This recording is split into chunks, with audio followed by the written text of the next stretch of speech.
Bé, quan volem conèixer algú que pot ser important i ens interessa conèixer-lo, hem de, en primer lloc, veure d'on en rebem la informació. Si jo vull saber, per exemple, qui és aquest tal Barack Obama, en primer lloc és important veure qui me'l presenta. No és el mateix que l'Obama me'l presenti o em parli d'ell i m'informi de qui és aquesta persona tan important, que ho faci un tal Donald Trump o que ho faci Hillary Clinton.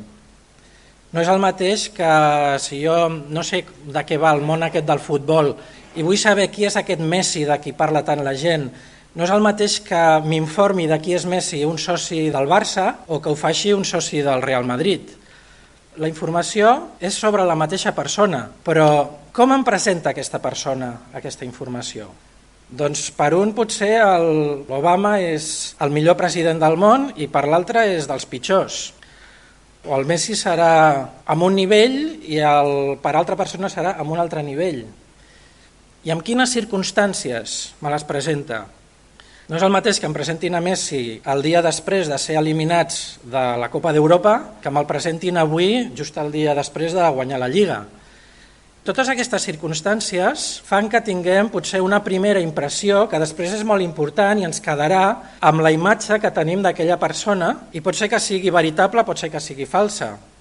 Aquesta primera impressió va coincidir que fa uns anys vaig tenir l'oportunitat d'estar en una festa on hi havia diversos jugadors del Barça, del primer equip, i amb l'amistat que teníem en aquell moment amb el Silvinho, en aquella festa em va presentar el Ronaldinho, ens vam saludar, ens va fer una foto, i el Silvinho em va dir: mira, et vull presentar a un jove que dintre d'un temps veuràs que es fa molt famós. Dic, doncs vale, doncs molt bé. I em va presentar un nano de 16 anys, amb els cabells així, lletjot, i li dic: hola, soc l'Àlex, i jo: hola, soy Lionel, i dice, mucho gusto. I vaig pensar, doncs no sé si serà famós aquest home, però la pinta que té ara per mi no va ser gaire atractiva. Aquest Lionel doncs ara és qui és, i és important que la informació que tinguem de la persona que ens interessa vingui d'una bona font. Avui en dia, quan volem buscar informació d'una persona que ens interessa, tenim internet, i us fixeu en les diferències que hi ha entre les pàgines oficials i les que no són oficials? És increïble perquè et pots trobar la informació més antagònica i en teoria s'està parlant o del mateix tema o de la mateixa persona. És important que anem a la informació que sigui més fidedigna, a la informació que sigui més oficial. A part de tot això, hi ha els meus prejudicis o la meva ignorància, que això mateix ja em pot condicionar a l'hora de conèixer o de fer-me una opinió d'aquesta persona. Potser jo del Leo Messi o molts de nosaltres doncs estem aquests anys tan acostumats, els que ens agrada una mica el futbol, a veure tants gols i tan meravellosos que ja és impossible que tinguem una mala imatge. Però potser això és un prejudici. I resulta que un bon dia, als diaris surt que aquesta persona està vinculada amb els papers de Panamà. Quina imatge tinc jo d'una persona? Doncs depèn de quina font d'informació he tingut. I quan parlem de Déu i quan parlem de la persona més important que ha trepitjat aquesta terra, d'on he rebut la informació?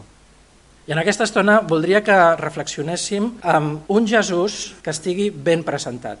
I que et preguntis, que et facis una pregunta, sigui com sigui que hagis conegut Jesús i sigui quin sigui el concepte que tens. La majoria dels que estem aquí som creients, però tot i això, fes-te la pregunta: com he conegut aquest personatge més important de la història? Com he conegut Jesús? Qui me l'ha presentat?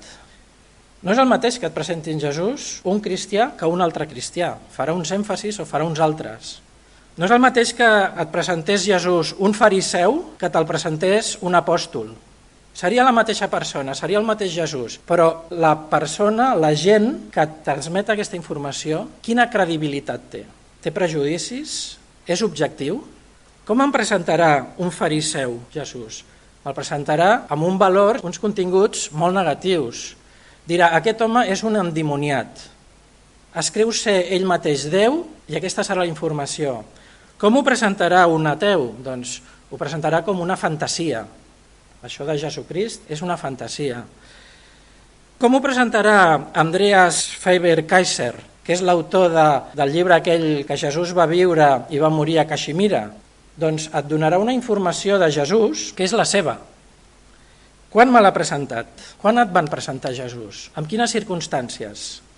No és el mateix que et presentin Jesucrist quan tu estàs en un moment d'autosuficiència, d'esplendor, de salut, de que totes les coses et van bé, com que et presentin Jesús en un moment de debilitat, en un moment de malaltia, de problemes econòmics, etc., perquè aquesta autosuficiència o aquesta necessitat pot predisposar-te a la imatge que tinguis de Jesús. I la primera impressió que et pots donar de Jesús pot ser més propera o més irreal.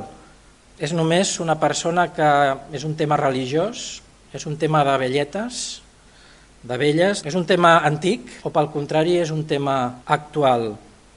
Quina és la pàgina oficial a internet de Jesucrist, si poguéssim parlar així? Si Jesús visqués avui i tingués la seva pàgina oficial, quina seria? El Vaticà? Seria la Watchtower als Estats Units, dels testimonis de Jehovà? O altres moltes fonts? Qui seria la que pretendria ser la pàgina oficial, la informació fidedigna sobre Jesús? I com deien abans, quan parlàvem d'alguna persona que considerem important, quina predisposició tinc, perquè la Bíblia ens diu a Romans 3, verset 11, que no hi ha qui busqui a Déu. La predisposició que ja tenim tots nosaltres no és bona per conèixer Jesús. I amb tot això hem de tenir una preocupació sobre com ens informem sobre Jesús. Quina és la font veritable? Ja ho sabem, quina és la font, la paraula de Déu, la Bíblia.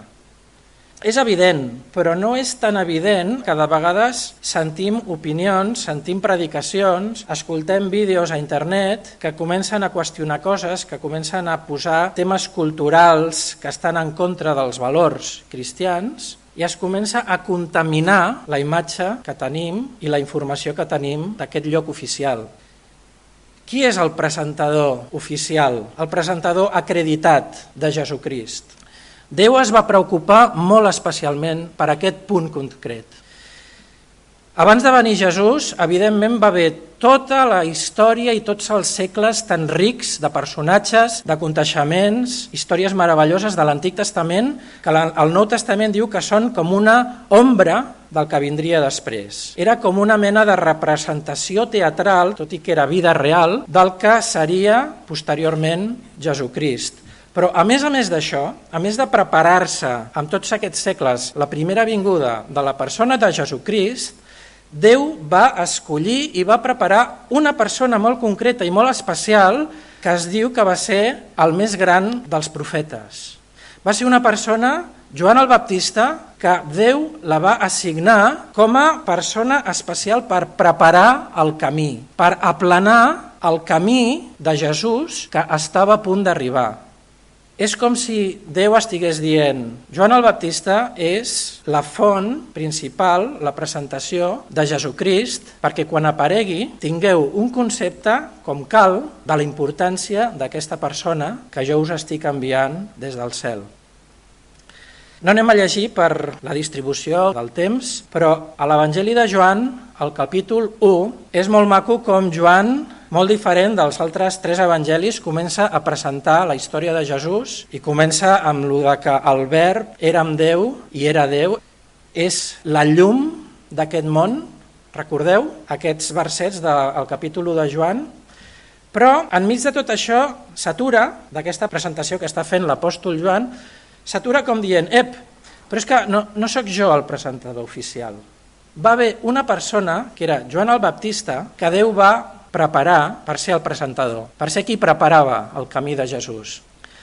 I Joan el Baptista és qui presenta Jesús quan comença el seu ministeri.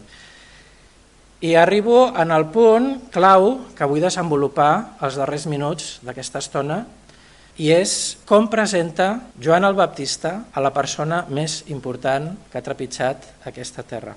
Com presenta aquesta persona que ens interessa conèixer de forma objectiva, sense informacions creuades que siguin incorrectes, que puguin ser una pega per conèixer bé Jesús. El títol que és: aquí teniu l'anyell de Déu, que treu, que neteja el pecat del món. Jesucrist té molts noms, tots importants. Ell és rei de reis, ell és senyor, ell és salvador, ell és Emmanuel, Déu amb nosaltres. Ell és el camí, ell és la veritat, ell és la vida. Tots aquests títols, tots aquests noms que qualifiquen Jesús són molt importants i cap té desperdici. Però quan Joan el Baptista presenta oficialment, entre cometes, amb la pàgina oficial i com a presentador oficial, si és que manteneu el concepte, aquesta preocupació que Déu té per com presenta Jesús al món, el títol, l'èmfasi que dona és: aquí teniu l'anyell de Déu, que el presenta en el moment del bateig. Què vol dir per tu anyell? Què vol dir per tu un xai, una ovelleta petita? Doncs aquí tenim un petit problema. Tinc un coneixement de l'anyell? Tinc un coneixement del que és realment l'anyell? Bé, en primer lloc tenim un problema cultural. Tinc un coneixement cultural correcte del que és l'anyell. Per què dic cultural? Perquè no és el mateix el que és per un jueu a l'Antic Testament i a la Bíblia un anyell que el que és per un català. Jo soc català, jo no soc jueu.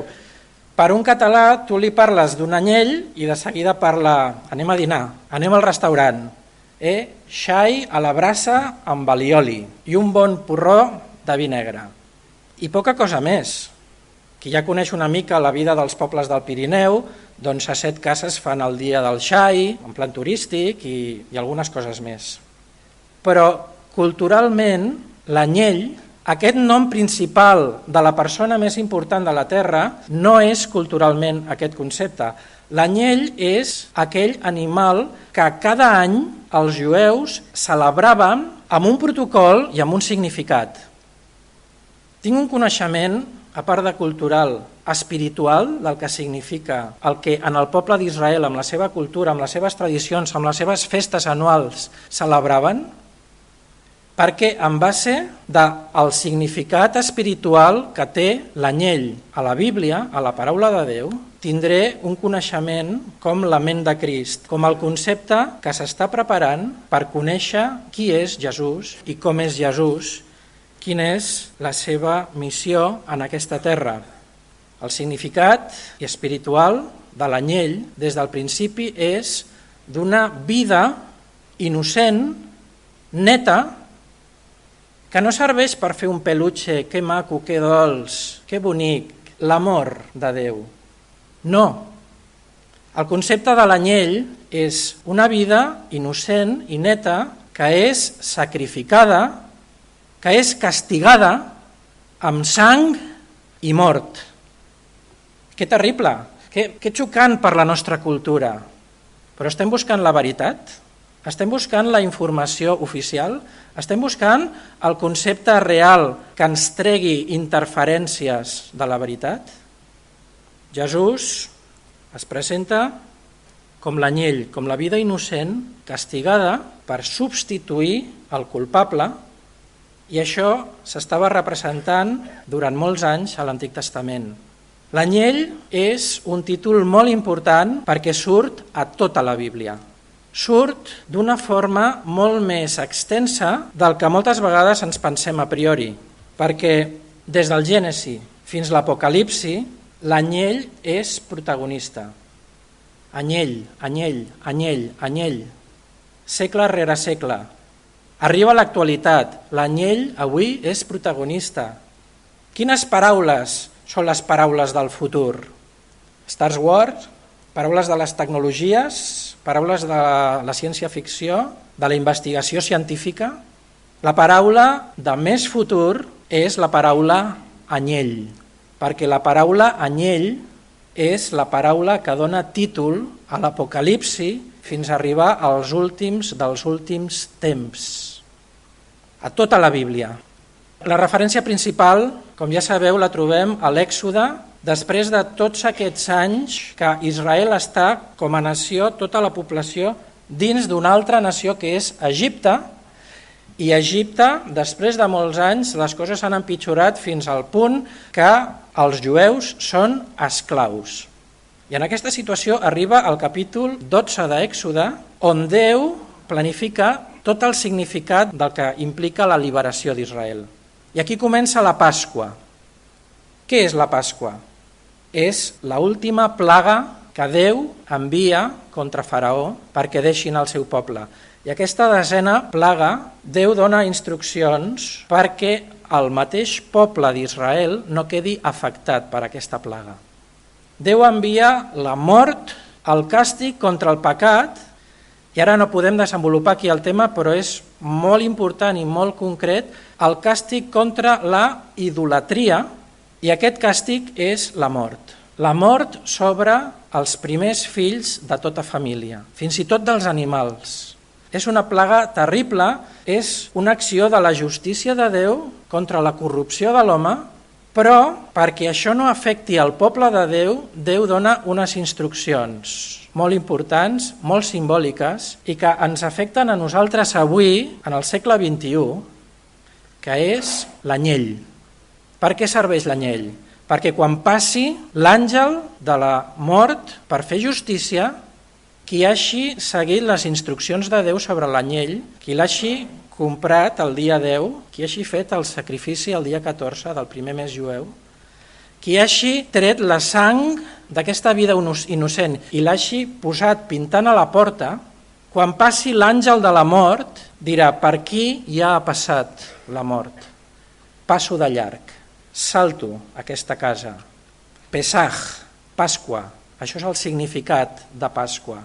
Passar de llarg, passar per sobre i no aplicar el càstig, perquè hi ha hagut una vida innocent que no tenia per què pagar cap càstig, ni era d'autor de cap càstig, i per tant podia pagar el càstig d'un altre, i aquest és el símbol que, junt amb altres símbols, com són els pans sense llevat, com són les herbes amargues, també hi ha les copes, també hi ha la importància del propi significat dels primogènits, hi ha tot un munt de significat, però ens centrem en aquest anyell.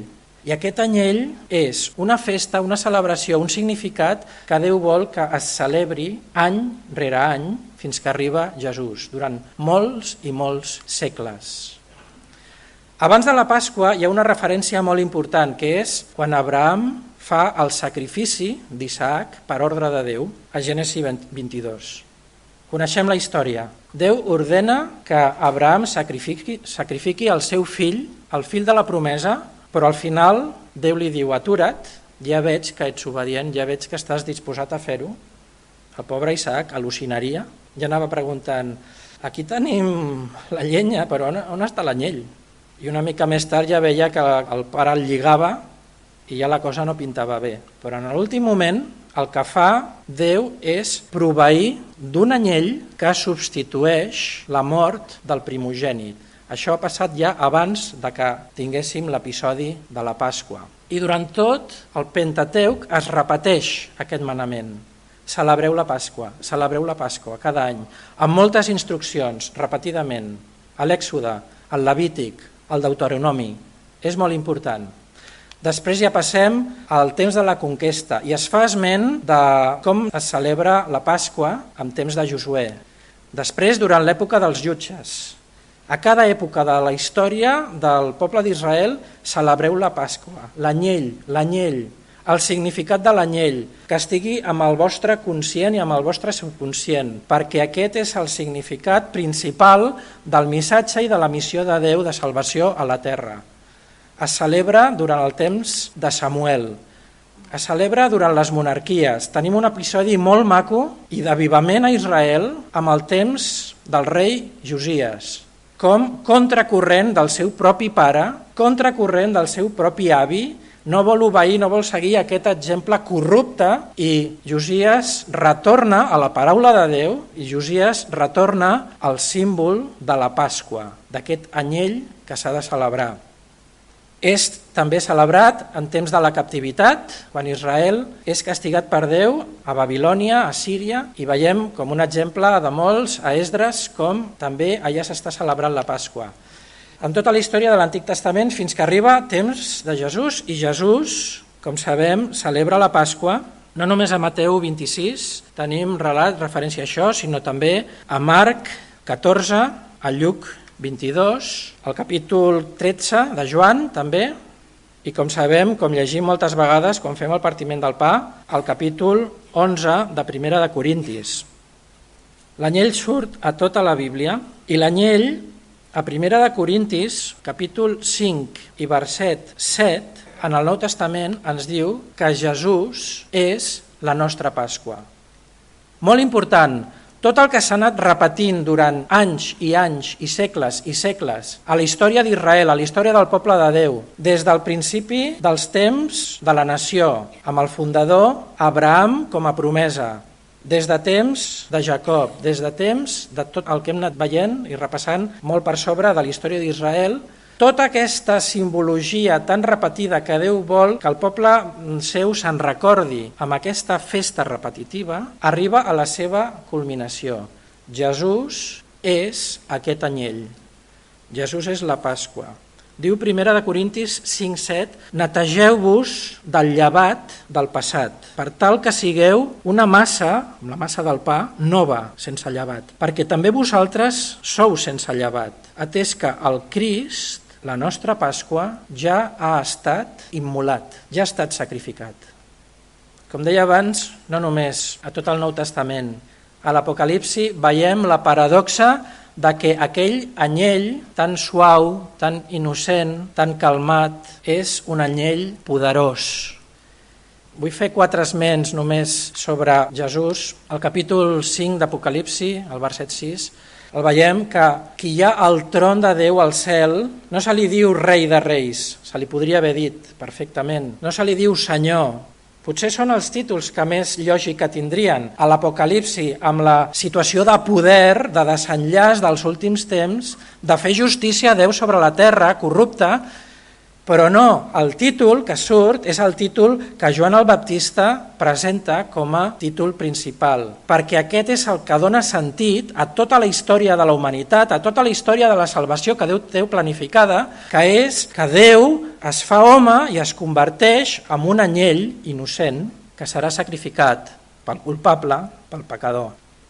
Aquest anyell és l'únic que és digne d'obrir el rotlle que parla sobre el desenllaç del futur. Diu l'Apocalipsi que Joan plora perquè l'àngel diu qui és digne d'obrir el rotlle, qui és digne de tirar endavant tots els plans de Déu per la fi dels temps, on hi ha totes les ordres de Déu perquè el desenllaç de la fi del món i de la justícia i d'establir un cel nou i una terra nova comenci el seu procés. I Joan diu que plora perquè no hi ha ningú, ni al cel ni a la terra, ni tan sols l'àngel principal que Déu havia creat, el més poderós, és digne. No hi ha ningú digne, només és, un altre cop, l'anyell. Al capítol 6, quan ja comença posant-se en marxa el judici de Déu sobre la terra als últims temps, ens trobem amb una de les paradoxes més grans, de fet la paradoxa més gran que trobem a la Bíblia. És aquesta expressió, la ira de l'anyell. Us ho imagineu? Heu vist alguna vegada una ovella enfadada, perillosa, amenaçant, que obre la boca, separa els llavis i t'ensenya les dents? La ira d'una ovelleta. Però aquesta ovella era Déu, el Déu totpoderós, que s'havia fet home, que havia deixat tot el seu poder per una missió d'amor per substituir-nos a nosaltres, però després de morir va ressuscitar i va recuperar aquest poder i ara ja el trobem al cel i el trobem tirant endavant el judici contra el pecat de forma definitiva i trobem la ira de l'anyell. Després trobem una escena meravellosa que hauria d'estar molt més present a les nostres lloances, a les nostres cançons i a les nostres actituds individuals, que és aquest fet que es produirà en el futur com les noces de l'anyell. Anem de boda, anem de festa, ens hem d'anar preparant. Com ens hem de preparar per les noces de l'anyell? Doncs amb uns vestits blancs. No serà Eivissa de blanc, que és molt maco i molt típic per allà, amb les casetes blanques i amb aquelles vestimentes blanques. És un símbol de persones netes, de corrupció, de pecat, d'egoisme. I aquestes noces no seran amb el rei de reis un altre cop, o no seran amb un altre títol, seran les noces de l'anyell. L'anyell es va repetint una i una altra vegada. fins que arriba a l'últim capítol, on ja estem situats al que serà el temps final etern després de que Déu ja ha fet un món nou, una terra nova, un cel nou, que ja haurà desaparegut, que ja haurà estat derrotat l'enemic de Déu i llançat al llac de foc, amb tots aquests simbolismes, eliminant la corrupció del pecat. I qui ens trobem al final dels temps? El que de forma metafòrica s'anomena la nova Jerusalem, que ha baixat del cel i que serà, no entenem com, però Déu ens apropa aquest simbolisme perquè ens fem una idea de que serà meravellós. Però qui hi haurà allà? És molt maco comparar aquest capítol 21 d'Apocalipsi amb el capítol de la presentació de Joan a l'Evangeli, el capítol 1, que hem dit abans. Us en recordeu? Joan comença a presentar aquella llum que il·lumina tot el món, venia a aquest món i va estar entre nosaltres, capítol 1 de Joan, com la llum. Però després Joan el Baptista diu, vale, aquesta llum jo el presento oficialment com l'anyell. Hi ha la llum i hi ha l'anyell, dos noms de Jesús. I aquests dos noms de Jesús els tornem a trobar junts a l'últim capítol de la Bíblia, als últims paràgrafs, perquè en aquest capítol diu que en aquest nou estat etern, definitiu, que estarem amb Déu, no caldrà ni sol ni lluna, perquè no hi haurà nit. I ens diu de forma meravellosa que no caldrà aquest sol ni aquesta llum, perquè hi haurà algú que serà la llum que ens il·luminarà. Qui és aquesta llum? L'anyell, des del Gènesi fins l'Apocalipsi. Jesús és el protagonista total de la història.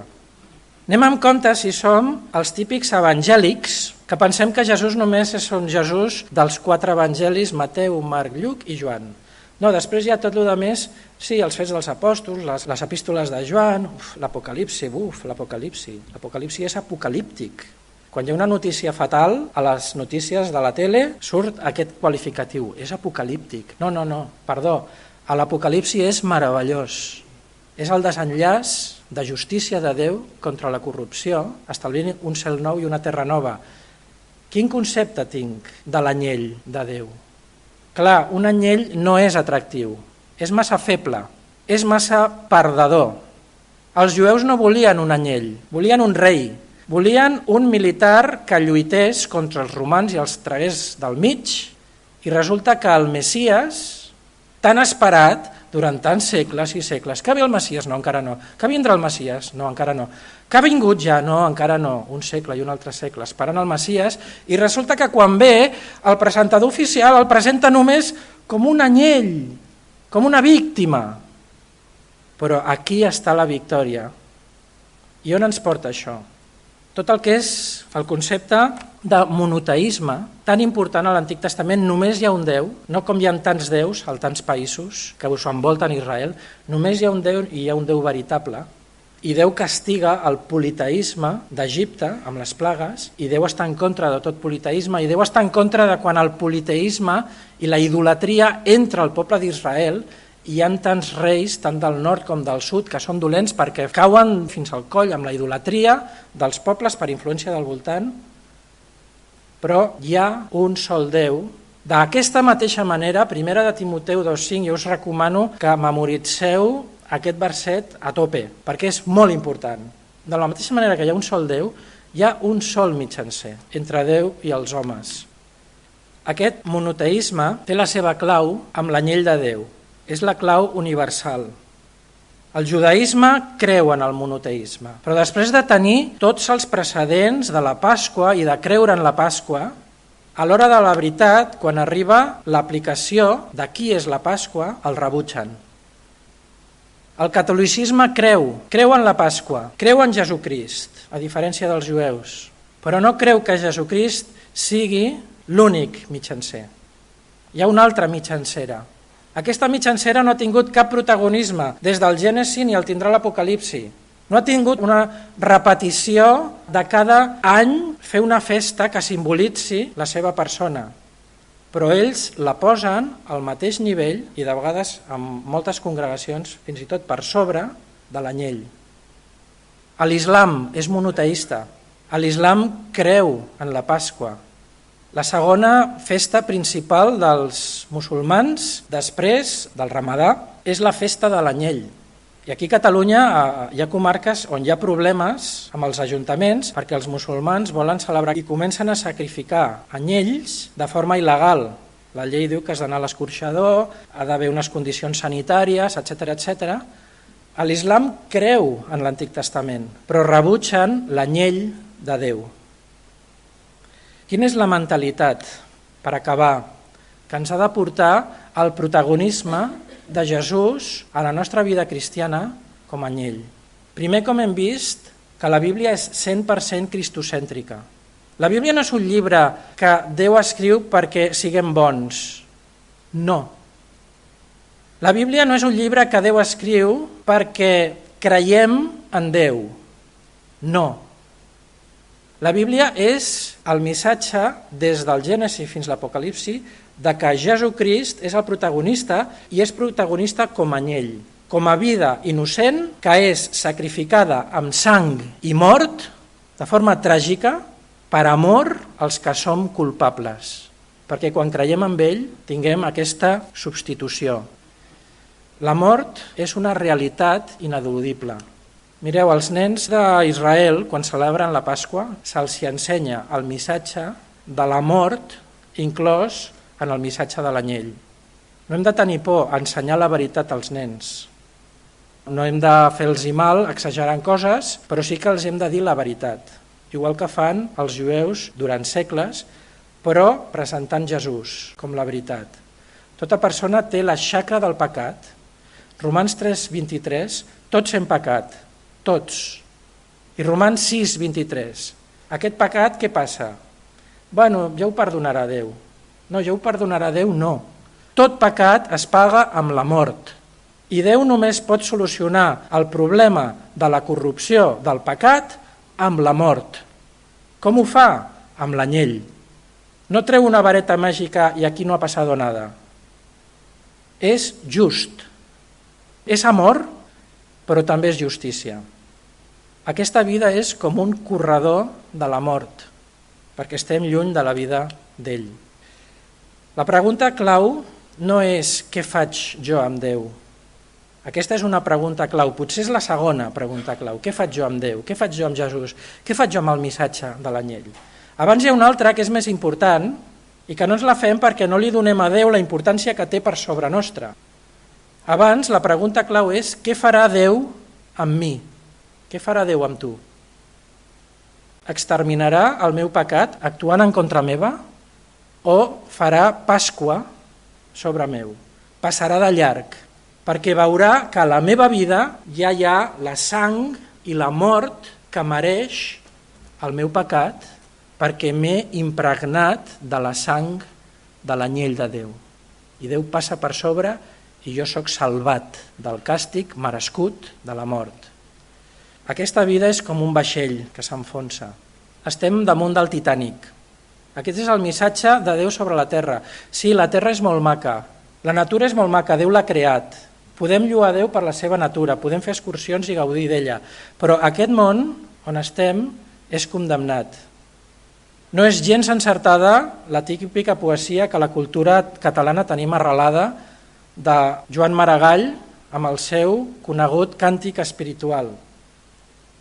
Si aquest món és tan fermós i és tan maco i podem veure amb la pau vostra als ulls nostres, fas que veiem aquesta natura, Maragall pregunta, a casa ens podreu fer un altre món, una altra vida més maca que aquesta?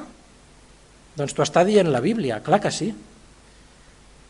Aquesta natura no la hem d'idolatrar, perquè és una natura que està també condemnada a desaparèixer. I Déu té altres plans millors. I Joan Maragall diu, home soc i és humana ma mesura per tot quan pugui creure i esperar. I aleshores el poeta pregunta, si la meva fe i la meva esperança aquí s'aturen, em fareu una culpa més enllà? I la Bíblia diu, doncs clar que sí, clar que et faré una culpa més enllà, perquè la fe és la clau. Si m'estàs preguntant que si et falla la fe, Déu s'enfadarà? Doncs sí, s'enfadarà, perquè no et creus que el que Déu t'està preparant és molt millor que el que tu estàs valorant aquí, que és veritat que és creació de Déu, és la prova de l'existència de Déu, la seva creació meravellosa, però tot això passarà. Aquesta vida present a la terra té els dies comptats, condemnada a que Déu la faci desaparèixer. Pau deia, per mi viure és Crist i morir és un guany. Per què aquesta frase tan terrible, tan lletja, si em permeteu, i tan xocant, quan l'entenem és tan maca? Gràcies a l'anyell. L'anyell fa que la mort hagi estat superada i que morir sigui un guany, perquè és passar d'una vida pitjor a una vida millor. Vull acabar ja amb 2 versets. Gàlates 2:20, estic crucificat amb el Crist. Per tant, ja no vic jo, sinó que és Crist qui viu en mi. I la vida humana actual la visc en la fe del Fill de Déu, que m'ha estimat i s'ha donat ell mateix per mi. Ell ha fet d'anyell, ell ha patit la mort. Per tant, jo estic amb aquesta mort crucificat amb Crist i aleshores jo puc viure amb l'estil de vida que condiciona tot el pla de l'anyell de Déu a la meva vida. Per això jo us convido, i amb aquesta reflexió el que voldria és que enfortíssiu el concepte d'anyell de Déu als vostres pensaments. I jo m'ho proposo com a repte. L'anyell de Déu té una importància molt més gran de la que acostumem a donar-li.